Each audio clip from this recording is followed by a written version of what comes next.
সাজিয়েছে না? সবাইকে সুন্দর লাগছে, এটা ভালো বাবা। সুন্দর বাবা, লাগছে। হ্যাঁ, বাবা সবাইকে সুন্দর লাগছে। এই দেখ, হ্যাঁ, এই চাদরটা কি ভালো লাগছে না? আজকে লাগছে আমার ভীষণ। হ্যাঁ, নিয়ে আমার কথা।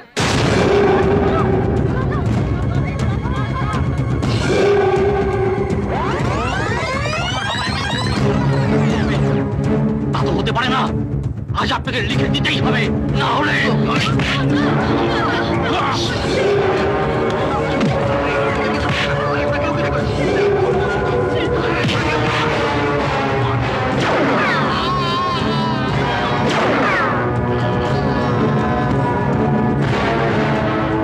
কি সাংঘাতিক।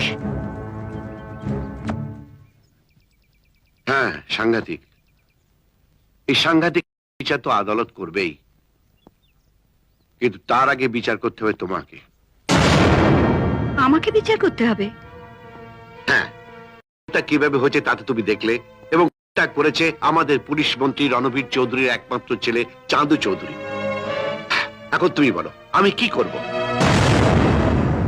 আমি বলবো? হ্যাঁ, তুমি বলবে। একজন মহিলা তার সবকিছু হারিয়েছে, আর একজন মহিলা তার রায় দেবে। ইউ আর দ্য বেস্ট জাজ। তোমার কথা আমি কিছুই বুঝতে পারছি না। শোনো মাধুরী, আমি একদিকে যেমন পুলিশ অফিসার, তেমনি আর একদিকে তোমার স্বামী। পুলিশ অফিসার হিসেবে যেমন সমাজের প্রতি আমার একটা কর্তব্য আছে, তেমনি তেমনি স্বামী হিসেবে তোমার প্রতি আমার একটা কর্তব্য আছে। পুলিশ অফিসার হিসেবে যদি আমাকে কর্তব্য পালন করতে হয়, তাহলে আমার উচিত ওই পুলিশ মন্ত্রীকে তোয়াক্কা না করে এক্ষুনি তার ছেলে চাঁদু আর তার বন্ধুকে অ্যারেস্ট করা। এটা করলে হয়তো আমার চাকরি যাবে, এমনকি মন্ত্রীর ক্যাডারদের হাতে যেতে পারে। রাম লক্ষণকে নিয়ে তোমাকে পথে বসতে হতে পারে।